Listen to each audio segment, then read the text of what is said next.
Thirsty for action? Let's crack open the Sunday Six-Pack. I'm first this week. I shall roll with, for the first pick of the Week 2 Sunday Six-Pack and the first overall, the Cincinnati Bengals +6 at the Kansas City Chiefs. And, great work, Bengals, for ruining my and most everyone else's survivor pools in Week 1. But, Week 2 tends to be a dog week. It tends to be a week of backing teams that didn't look very good in week number 1. There's countless trends kind of supporting Week 2 underdog, especially shorter underdogs in this kind of spot. For one, Week 2 underdogs +6 or less off a Week 1 loss, 70, 37, and 3, 65% against the spread since 2005. I think, Joe Burrow will be better in this one. You tend to get the Bengals' best effort when they go against the Kansas City Chiefs. That's really been the case, since this Burrow-Mahomes duel started kicking off. You go back, all 4 games that they've matched up have been decided by 3 points. The Chiefs have won 1. The Bengals have won 3. The Chiefs won the last one back in that AFC Championship. So this is a Bengals revenge spot from a couple years ago. But Burrow is 3-1 straight up and against the spread against the Chiefs, including the postseason. He's also 15-3 against the spread as a dog +3 or more, and 10-3, 77% against the spread on the road off a loss. I thought Cincinnati, they came out slow like they seem to always do. The rust was definitely palpable, but the score was still a little bit misleading. I mean, Tanner Hudson talk about ETN. Tanner Hudson fumbled the ball going into the end zone as well. There were just numerous missed opportunities. There was a pick in the end zone that they should have came down with, a Gesicki touchdown that was wiped off the board by a hair. So I think the Bengals got a little bit unlucky in this spot. And usually we talk about, Andy Reid, extra time to prepare. It's kind of scary, but he's just 11-14, 44% against the spread with the Chiefs with extra time to prepare. So I think you got a better effort from the Bengals. I still think this is a very, very good team, even without T. Higgins, Chase and Yo Savage and all those guys now they're lining up in the spots, that they were in last week. So another week of practice, I think, will do well because Burrow just kind of lost. His pocket presence just wasn't there in week 1. So I think the extra week will help everybody. I think you get the best effort. I think you get a more desperate Bengals team that doesn't want to go down 0-2, and that, the Chiefs tend to bring out the best in Cincinnati. So give me the Bengals +6 at KC. I make this closer to 4.5-ish. Chiefs are still the better team, but I still have the Bengals rated pretty high. Yeah, I'm a bit worried about this one. The Week 2 is a dog week. I mean, it's one of my favorite weeks every year. It's overreaction week. But we don't have a ton of data yet to go off of, a sample size of 1. So you're still learning a lot about these teams, schematic tendencies. You can't really base a lot off one game. There are exceptions, like the Jags. We talked about this the offseason. I think they're going to go much more man heavy. They put 73% man coverage. So things like that, you can get some tells. 73% is an absurd number in Week 1. But, and go back to the dog point. Since 2003, underdogs that lost Week 1, 57% against the spread in Week 2. Week 2 dogs in general, about 55% historically against the number. And then for what it's worth, home dogs, 58%, 60% off of a loss. So this is a week where it makes sense why underdogs have fared better. That's when I like to use trends, when they're actually intuitive. Teams that people overreact to, or, in Week 1 based on maybe outlier performances, you might get some value in the underdogs in Week 2.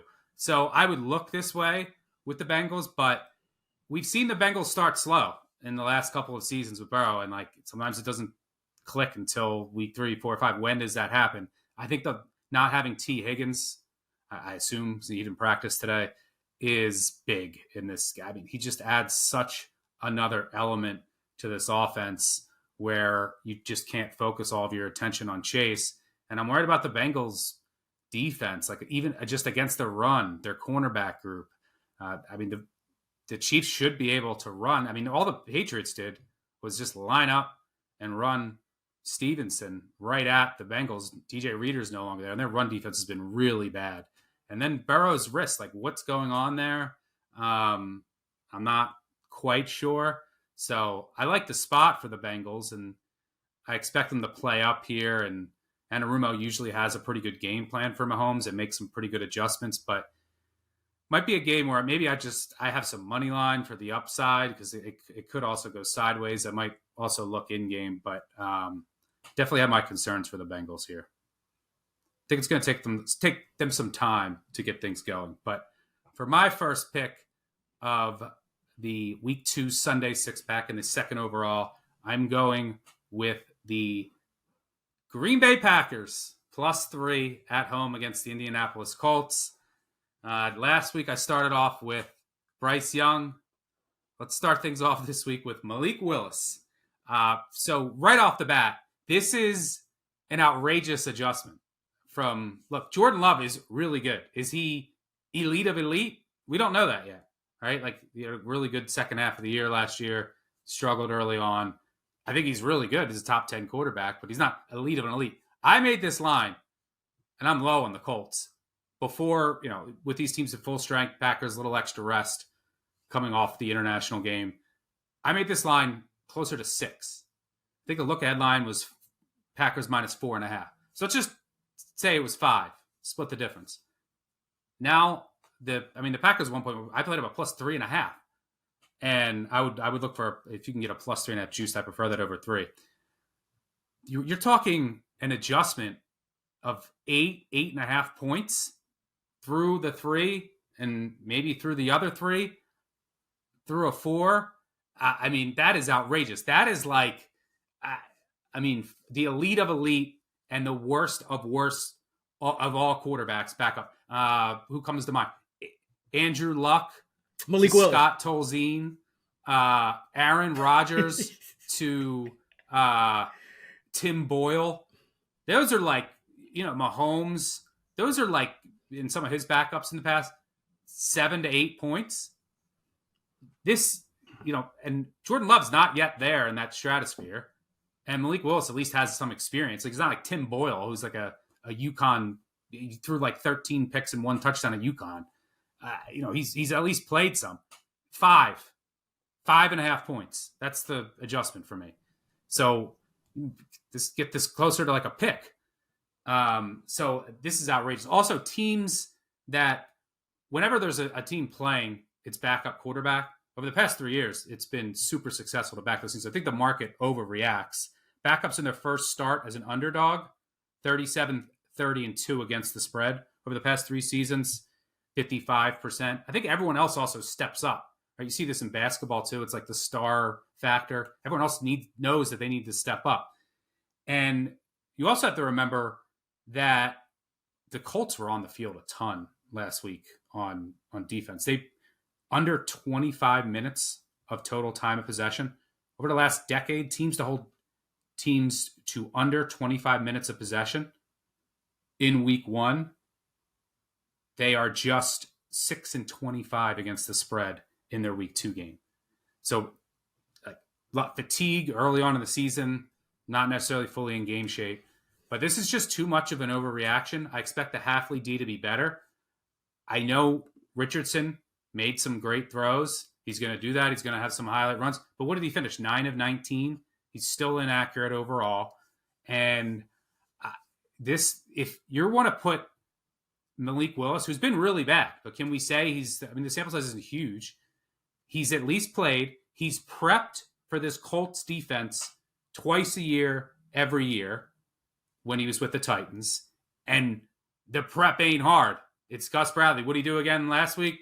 Didn't blitz, covered 3, some cover 2, 80% of the time. That's it. And by the way, Colts now down their top corner, Juju Brents, who's out with an injury. This secondary is bad. So you want to talk about the best possible situation to be in. Get a little extra time to prepare. You have really good receivers. You have a good offensive line, a really good head coach, and you're going up against a defense you're familiar with, a defense that's not complex, a defense that has a horrible secondary. And I just think this is a good spot to back the Packers after their 0-1 start. The Colts coming off that heartbreaking loss against the Texans. This is a tough spot here to go on the road. Not buying the Colts defense, not fully buying Richardson. I'm okay with the backup here, especially at a field goal. I think this game, based on my numbers, should be, maybe Packers +1, but I think probably right around a pick. So give me Green Bay and Malik Willis. Hopefully he doesn't have to throw a Hail Mary at the end of the game. I give you props, man. You do this every year. I feel like this is one of my favorite episodes, the week 2, because you usually come with like the most disgusting picks. Some of them I can't even get there, but you have a pretty pristine record, I believe, on these picks. So I honestly, the thing that stops me is it's kind of what you alluded to earlier. I don't really know exactly how to judge Malik Willis because my numbers, I'm a little higher on Jordan Love than the consensus. So my quarterback rating for him, I think is like, I think I saw Kerner's was like maybe 5 or something. I think I was like a half point higher. And I think I'm also a little more down on Willis. But the thing about Willis is he's been abysmal, just horrible. But he was with the Titans. And the situation was not great. Yeah. Pre Calvin Ridley, pre-Hopkins for his starts, I believe it was. And he's actually covered, there was that Chiefs game. I think you had him, you were back in the Titans in that one, and somehow they stayed in it. But, at the same time, they have Mason Rudolph and Will Levis on the depth chart, and they were willing to trade him. Now he's prepared for this team, but he's only been on the Packers for a week. So I just really don't know how to properly rate Malik Willis. And that's the only thing that But even if you assume the worst case scenario, he can't be 9 points. He could be like, all right, let's say Jordan Love is like a 5. Malik Willis could be like a -2. You know what I mean? Like you could get to 7. I think maybe you could 7, get to 6 yeah. and a half, But I made this, right? Yeah, I made this close you're to on the right 6. side. You're on the right side. I'm with you on the side. He could be awful. I'm just not betting. The Colts could win this game. It's a spread of 3. But I got to take this. No, and Colts could have kicker issues. You didn't even mention that. Ballard, I thought that the Colts fan base was right on with the criticism of Chris Ballard for not addressing the secondary. I think it's always great when you believe in, your young talent, and because if you hit on that, then you got young talent on rookie deals and whatnot, and that's always valuable. But I just think that he could have done more just looking at that depth chart and knowing the injury histories of some of those guys just to fortify it a little bit more and put them in a better position. But yeah, for me, it's really the Packers are absolutely the right side of this game because, even if you're making it like 7, you're still under the 3. And I'm just curious to see. Even if there's one defense you had to pick in the NFL to face, if you're Malik Willis, wouldn't it be the Colts? It's always the Colts for me because it's like the same way I talked about the Falcons to me are the offense I want to face because you're getting 100% 1-1 personnel and Cousins in the shotgun. Like it's just easy to prepare for. The Colts defense, like even though they have talent at certain spots, I would pick the Colts all day. But I'm just curious to see if Malik Willis is better with good receivers because this Packer receiving core goes 4 deep. They got the 2 tight ends. Even Matty Wilson looked good at backing up Jacobs. So I mean, the skill positions are set. Yeah, better. So this could just be a bad quarterback. For the Colts also. Buckner dealing with a back issue. Yeah, so he could just be bad and not abysmal. But speaking of knowing when a guy's gonna melt down, like I had the Packers plus I brought up to the 3, but I still needed them to like hit that Hail Mary. And immediately when Malik Willis came in, I was like, he's not getting this Hail Mary off. He's just not getting it off. And sure enough, he didn't get it off. Like. Man, but the week to prepare against a defense that's easy to prepare for, you could definitely be onto something. So I'll be trusting the floor here. Trusting the floor. I mean, I wish they had a better back. I mean, the Packers are so weird. They either have like an all-world backup who they're about to pay like hundreds of millions of dollars, or they have like a nobody. Never anything in between. For my second pick in the 3rd overall of the week 2 Sunday 6-pack, I'm going with the Cleveland Browns plus 3.5 at the Jacksonville Jaguars. You can probably still fine at 3.5. If not, I still like the 3. But I'm fine with the juiced up 3.5 to minus 120 as well. And this is another example of a team that looked straight up horrible in week 1. The Cleveland Browns, Deshaun Watson was terrible again. But I think that this Jaguars team, just like I was backing them as a dog with the hook against Miami, I think now it's time to back Cleveland with the hook or just at the +3 against Jacksonville, because this AFC, it's a gauntlet. There's a lot of teams that are probably borderline playoff caliber, and it's early in the year. We don't know exactly how these things are going to play out, but we do know Cleveland still has a defense, and we do know that, despite Deshaun Watson really being a shell of himself for the entirety of his tenure as a Cleveland Brown, they've won 8 of his 13 starts. He's a dog now. They're also 7-6 against the spread in his starts, and part of that is the defense. And part of that is he faced the Cowboys in week 1. The Cowboys, you mentioned it on one of our preseason pods. The hate was kind of going too far. Mike Zimmer, an excellent defensive mind, now that he doesn't have to worry about head coaching, which I just don't think was fully suited for him, especially at the end there. This is kind of like the Dan Quinn hire, where it looks like it's going to work out really well for the Cowboys. They have a lot of talent defensively. Jaguars, meh. I thought they did some good things early against Miami. I thought Miami kind of shot itself in the foot at times against the Jags, but they still finished with 400 yards of offense. Right, they still finished with 400 yards of offense. They still gave up explosives. Their secondary graded out very poorly, and I think that's a concern because Tyson Campbell, the best cornerback, is going to miss time. The rest of that secondary is pretty mediocre to bad. And they had Cleveland, no depth. We talked about that. They had no depth in the second. Couldn't afford. And that seems like it's another one of those things. It seems like it's the case every year with the Jaguars defense, because they're like, I know Trevor Lawrence hasn't fully taken the next step, but Thomas the rookie looked good. So the offense should be there, but the defense just always seems to be a few pieces away depth wise, especially. But the reason I like this matchup for Cleveland is David Njoku got hurt.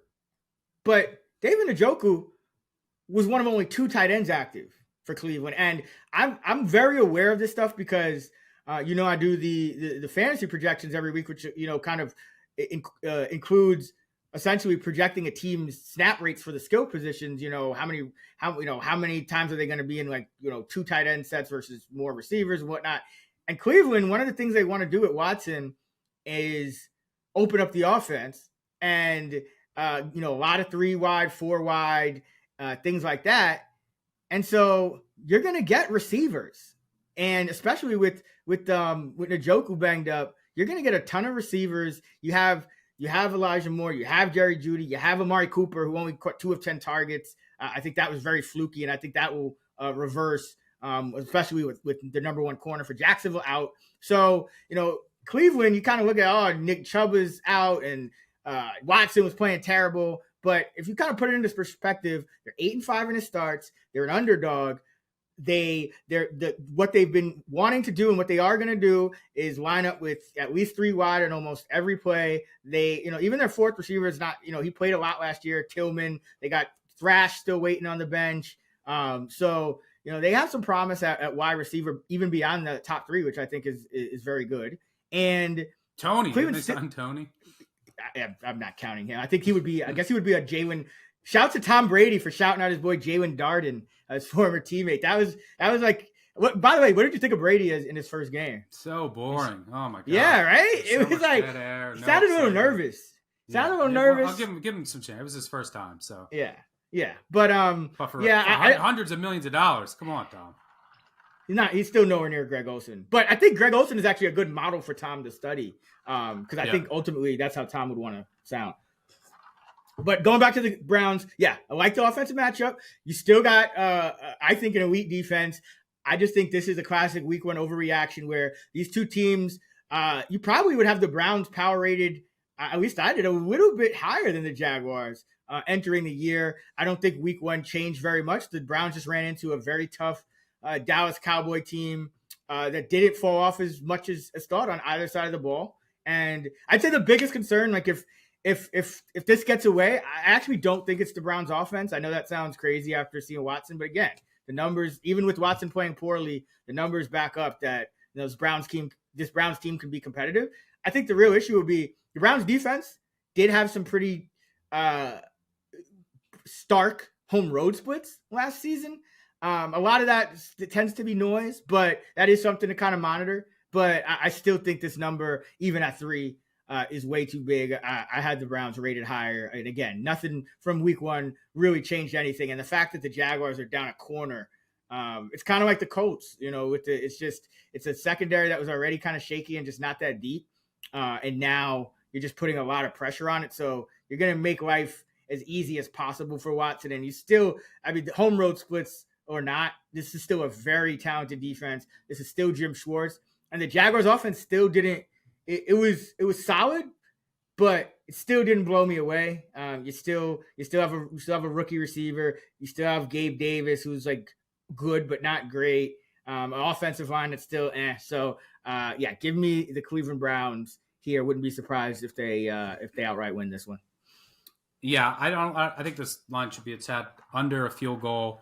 I did play the Browns as well. They would have been one of my picks if you didn't bet them. Jags, without Campbell, this is going to be a heavy man defense. Like I said, 73% week 1. So it's going to be up to Watson. He was 0 of 10 on throws, 15-plus air yards in week 1. I think what do you think he is, Kyler Murray? One Cooper drop that was a good throw. But he's going to have opportunities here with his receivers against these corners in man coverage. Maybe you get Wills or Conklin back at tackle. I think Conklin was off to the side today. I don't think Wills practiced, but there's some upside there. And look, Watson, he's not good anymore. He just doesn't have it. But he's going to be better than he was last week. You're not going up against as good of a defense. And he didn't play for so long. He didn't even play in the preseason. He hadn't played in like a year. There was rust. He started to look a little better as the game went on. And you see there's any quarterback that doesn't play in the preseason, there's usually a dip in week 1. So you can expect a little bit of improvement. Maybe the offensive line situation gets a bit better. And on the other side of the ball, they can get pressure. And that's what you have to do against Trevor Lawrence. His numbers fall off a cliff. And they have the corners to play man and match up on the outside. So, I think it's Browns or nothing here. But for let me give one trend just because we talk about week 2 all the time. Road teams in week 2 off double-digit losses, so big bounce back spot. 38-23 and went 62% against the spread since 2005. All right, where are you going with your second? Yeah, for my second pick and the 4th overall of the week 2 Sunday 6-pack, I'm going with the Tennessee Titans plus 3.5 against the New York Jets. Yes, we're starting with Malik Willis, and now we're going back to last week's nemesis, Will Levis. But this is mainly a fade of the Jets. I just mentioned the Colts stat. They had the ball under 25 minutes. Teams that had fewer than 25 minutes time possession in week 1, I mean, it's stunning. 8-23 straight up, 6-25 against the spread, 19% against the spread in week 2. Fatigue, not really in game shape. And by the way, that was a Monday night game and on the West Coast, and they're hitting the road for a second straight game. Brutal spot. Just a brutal spot overall. For what it's worth, teams coming off Monday Night Football on the road and having to play on the road again. 12-21 straight up, 13-20 against the spread over the past decade. So, look, I think the Jets defense is going to be worn down here. I mean, they were on the field a ton. They got beat. They had some injuries. I think they're all going to play. In the secondary, the defensive line, it's just not the same. Without Huff, without Franklin Myers, Reddick holding out, they got bullied. They got pushed around the entire game by the 49ers. And it was noticeable. And they weren't able to get as much quick pressure on Purdy as they were last year, almost every game, which helps out the secondary. And by the way, Sauce Gardner is one of the best corners in the NFL. Apparently, they were just benching him for a little bit. The Jets PR team said he's fine. They just didn't want to have him on the field. No idea what's going on there. But Gardner, I've always been a fan of. I think he's the best corner in the NFL. But the rest of the secondary, I have questions about the safeties. Maybe the other 2 corners, maybe the Jets defense regresses from last year. We see this with defenses in the NFL. So it'd be funny at the end of the year if we say, Rodgers is good, and we say, well, if only Rodgers had a defense, after we've been saying, if only the Jets had a quarterback the best years. That would be very Jets. Rodgers looked okay, but the offensive line still needs time to come together, I think. And it's basically one guy. Just don't go off sides, by the way, because then it's a free touchdown for Rodgers. But, just focus on covering Garrett Wilson. I'm not too afraid of Alan Lazard, despite his 2 touchdowns last week. So it's a very basic offense right now. Mike Williams isn't going to give you much. So I think they'll get better as the season goes on. But I like what I saw from the Titans defense last week. I like their additions. They got a good group of cornerbacks here. Sweat looked really good, the rookie. I love the addition of Ernest Jones. That linebacker room needed him. So, I was impressed with the Titans defense last week. They didn't allow an offensive touchdown. They completely just shut down Caleb Williams. So I think the offensive line will be better for the Titans, and that Jets defensive line just isn't as scary right now. Callahan will continue to have that unit improve. So, low total here, home dog over 3. Good spot with the Jets coming off a road game on Monday Night Football where their D was on the field a ton. I think it's going to take time for Rodgers and his offense to fully gel. Give me the Titans here catching over a field goal at home. Yeah, I lean that way as well. I thought the Jets the defense didn't look right, and they gave up scores on 8 straight possessions. And it's not that it's necessarily going to be a long-term issue. Maybe, defenses are known to regress more than offenses. That's just the math. But it's just going to take time, I think, because, like you said, and the D line is not as good. Just a fact. Yeah. What do you think of, if you like the Titans here, what do you think of taking some Saleh first coach fired? He's about 10-1 because, you start out 0-2 with a loss to the Will Levis Titans. I feel like the heat really turns up, especially after. I think he has a long leash. Like, think about what has happened in the past with how he handled some of the stuff, and it didn't seem like he was ever on the hot seat. So I think he has a long leash for this season. And if you're wondering how, the Titans blew a 17-0 lead last week, historically, teams that blow leads in week 1, like, double-digit leads, have bounced back well in week 2.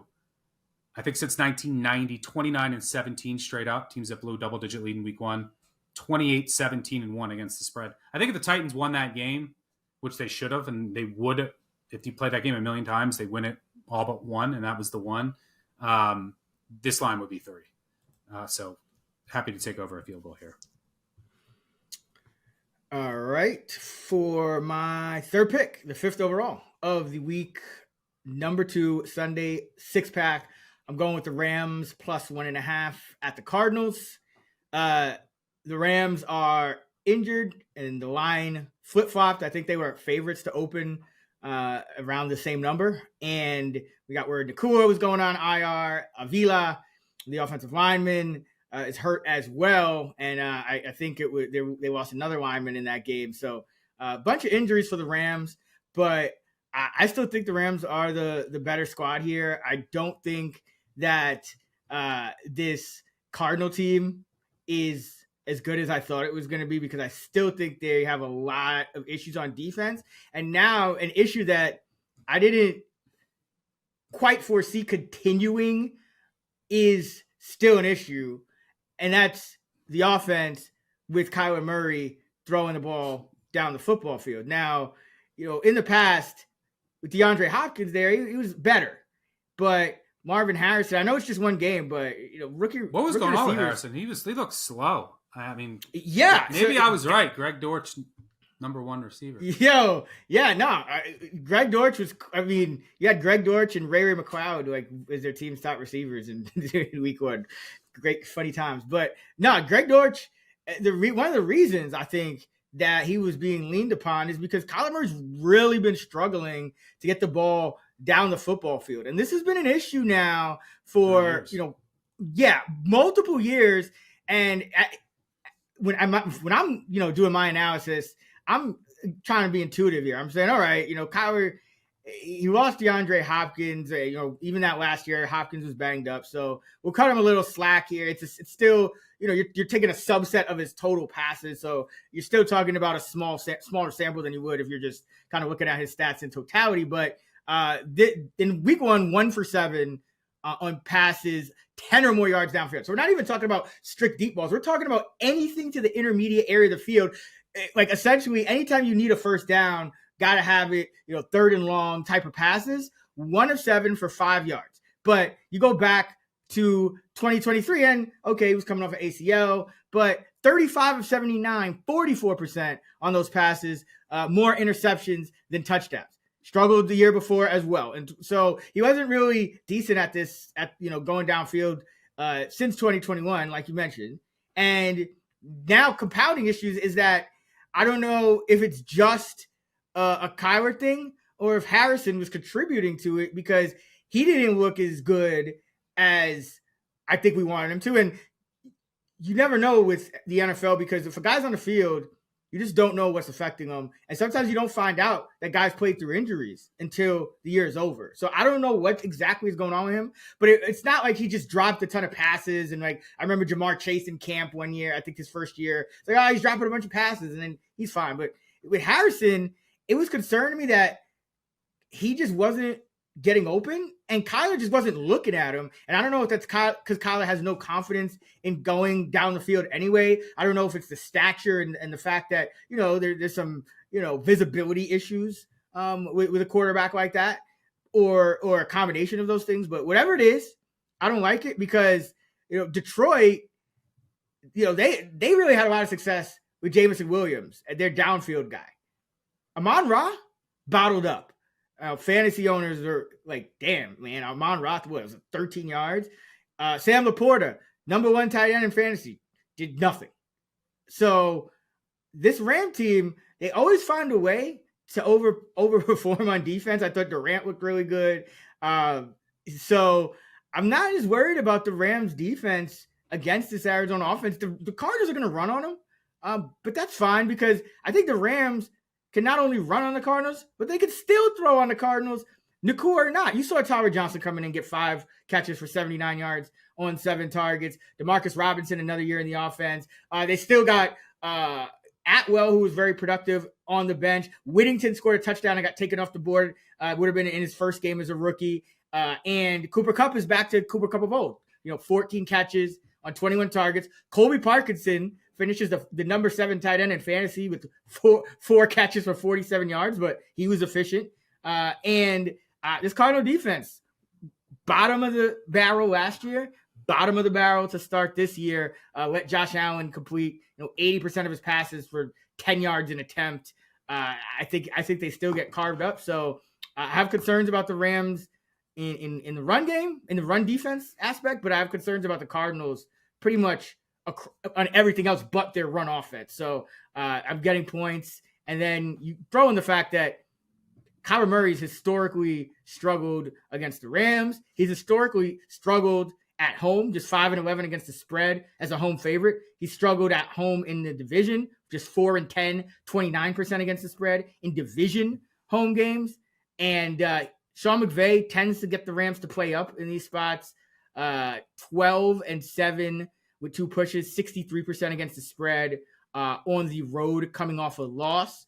And overall, coming off a loss, 24-15 and 62% against the spread. And then you talk about these week 2 trends. You also have those supporting the Rams. Week 2 underdogs against a favorite that lost as an underdog in week 1. So like the Cardinals, lost to the Bills. They were 6.5-point dogs in that game. So week 2 dogs that face teams like the Cardinals, 48-24, 67% against the spread in week 2 since 2005. So give me the Los Angeles Rams. McVay has owned the Cardinals. I think he's 13-2 straight up, maybe 12-2-1 against the spread. In those stretches, it's the circle of life in the NFC West. But I will say some of those Murray against the spread stats at home, I think a lot of that has to do with Cliff. Cliff's no longer there. I can't get here with the Rams. I actually lean Cardinals here. It is a tough spot for the Rams. Like that was that was a week 1 Super Bowl for them.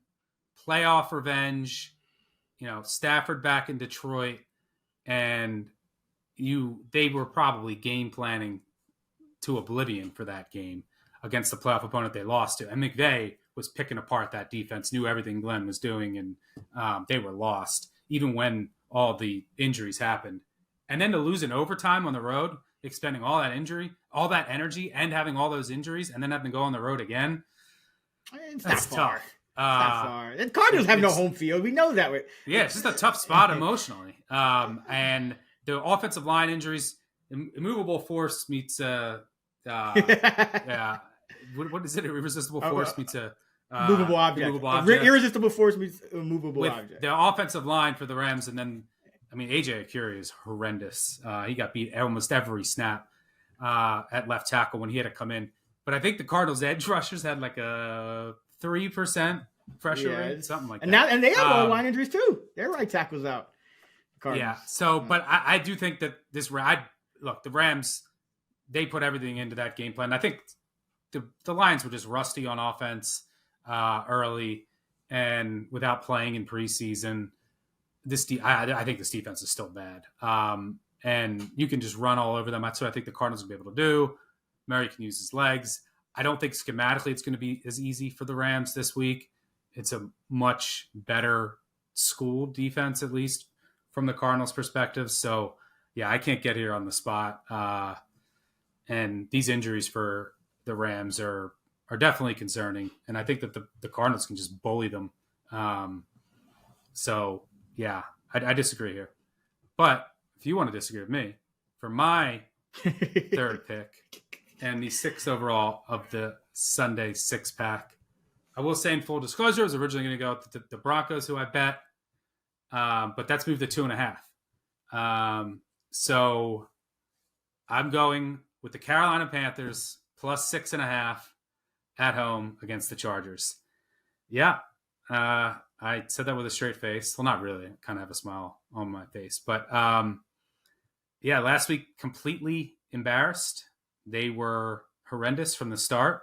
They did nothing. Nothing well. And now you lose your best defender up front. And Derek Brown, it's not good. So why am I betting the Panthers again? Number one, this is just a spot that I will almost always bet close to blindly, especially in week 2. Team off a 35-plus point loss, for what it's worth, when they're catching 4 or more points over the past 20 years. How about 48, 18, and 2 against the spread? That's 73%. Overall, those teams are 63%, 76, 45, and 6 after a 35-plus point loss, covering by over a field goal per game on average. Any underdog in that situation, any size underdog, 59, 30, and 5, over 66% against spread. Why? Why am I quoting this? Because the market generally overreacts, and they're still professional athletes. You're usually going to get the team's best effort. You're usually going to make some changes after you get beat that badly. And also, no one wants to bet you. So you're usually getting some value. I tweeted about the stat, and every single person in the world says, nope, they're the exception. I'm not betting it. And sports books that I talk to, the Chargers are on pace to be the biggest, percentage bet side in years. Look, they're plus 6.5 right now. It doesn't matter for the contest. I do think they'll hit 7 at one point. It doesn't matter. Just like the Seahawks last week was -6. It's a push. So if it was 7, I don't think it'll ever get to 7.5. But wait on this. Doesn't matter for the contest for the 6.5 that we do for the 6-pack. But wait for the 7. I think it'll flash. It might not last long. But this line, this is just a huge overreaction. That's all it is. Bryce Young looked awful. The offensive line looked better. I will say that. They couldn't get any pressure against the Saints. I think they had 2 pressures on the day. But this is a brand new offense. It's week 2. They didn't do some of the things I thought they would do with Young, but he just looked awful. There's no other way to put it. He looks awful early. Maybe you get Dalton in there in the home opener, which I wouldn't even mind. The defense isn't that talented. You lose your best player up front. Clowney looked good. and Woods. That's about all I can say. Horn didn't even have a good game.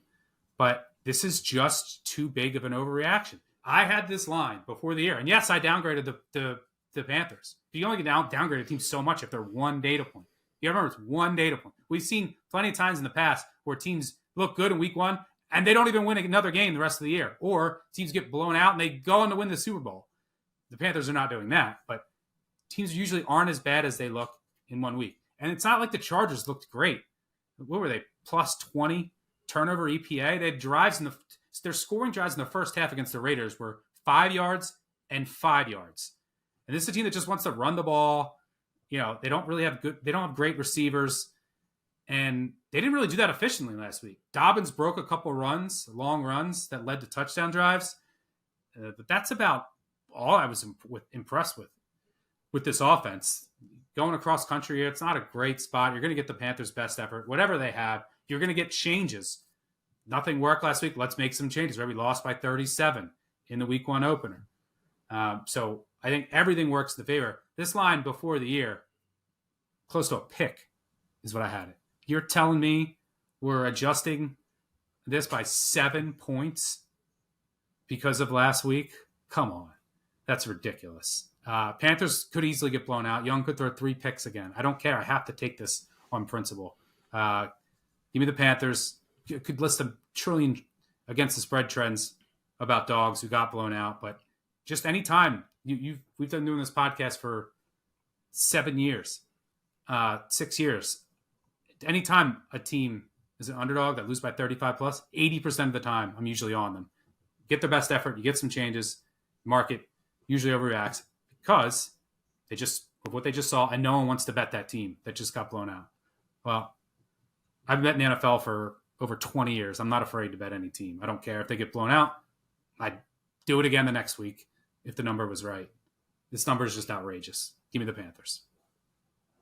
Yeah, the number is crazy. I'm waiting to see where it ends up. I'll probably end up on the Panthers as well, for better or worse. I hate it too, but the Brown injury really is concerning, just because this Charger team, they do want to run. Is bad too. The Panthers' run D is bad. So that's because the way to kind of get to this is okay. The Chargers are going to be run heavy and not go crazy with explosives or anything like that. Maybe Dobbins doesn't make those explosives this week, and you kind of hang around. You stop some runs. You get maybe a 4th and 1 turnover or 2. But with Brown out, that just gets harder. But I was just really. He's still a defensive lineman, though. I mean, he's not. Yeah, no. I'm just saying, I was really disconcerted with. I'm disconcerted with Bryce Young though, because it was like a double whammy of. He doesn't have any confidence. He doesn't have any confidence. But there was this. I'm watching him because I went back and rewatched every snap, and I don't know if I've ever felt like this in a regular season game. I felt like it in some preseason games, because there's been some quarterbacks that just don't belong in the NFL, but it just felt like when I was watching one of my boys go and just go out and play on a field and against actual athletes, and have a couple of completions, but then just throw a couple of bad throws. I gave him my best shot, but I'm not supposed to be here, so. And that's just kind of how Bryce Young, not only the throws, but his body language just kind of looked like that. He throws just an embarrassing pick on the first play of the game where it's just a straight overthrow, and he just looks so hapless. And what the real thing that concerned me about it is because, and I know this Washington defense is bad, but the Bucs didn't miss a beat without Canales. They look great. They're one of the best offenses in week 2. Very crisp. And then Carolina comes out and Canales calls, you would think that he was he's supposed to be this quarterback whisperer. You would think the fundamentals would be better. You would think but at least you would think he kind of knows the limitations of his person. I know it's his first game and struggle, but that was just disconcerting that he dials up a pass play and Young misses by that much, and that wasn't the only one. So I don't know where we're at with Young. It's now I have to go reevaluate my whole rating for him. So I still think this line is too high. I still don't think you can adjust that many points for 1 week, but it's disconcerting that we even have to have this conversation. and that's how bad Bryce Young was. But the Panthers are toast this year. They're terrible. It is what it is. But maybe they're not as bad as it looked. Again, it's one game, but it was all concerning. And you combine it with how Young looked last year, then it becomes ultra concerning. But if I aggressively upgrade the Chargers for getting turnover luck against the Raiders, and aggressively downgrade the Panthers, and I did because I had them really improved. I can't get above 4 on this, so you got to take the Panthers here. All right, that's gonna wrap it up for Week 2 Sunday 6-pack. Tied at 2, so we'll see how this plays out. Stuck went with the Packers +3, the Titans +3.5, and the Carolina Panthers +6.5. I went with the Bengals +6. Bryce Young, Will Levis, and Malik Willis. You got the old Titans quarterback and the new Titans quarterback, and they might get Tannehill too. Green Bay, I heard they're talking to him. So, man, maybe Carolina should get Tannehill. But yeah, and I got the Bengals +6, the Browns +3.5. So we add Watson to that list, and the Rams +1.5. Your quarterbacks are decent. Look at you. Yeah, right. I mean, Watson could. It's probably fair to put Watson in the other category. Yes, I'm saying, but you at least have. We still got some Stafford and some Burrow, but I mean, geez, if Burrow plays like he does early in the season, and you might have to add week 1 to 2 Burrow in that too. But I hold out hope. A big bounce back week, hopefully for us, but definitely for dogs in the NFL historically in week 2.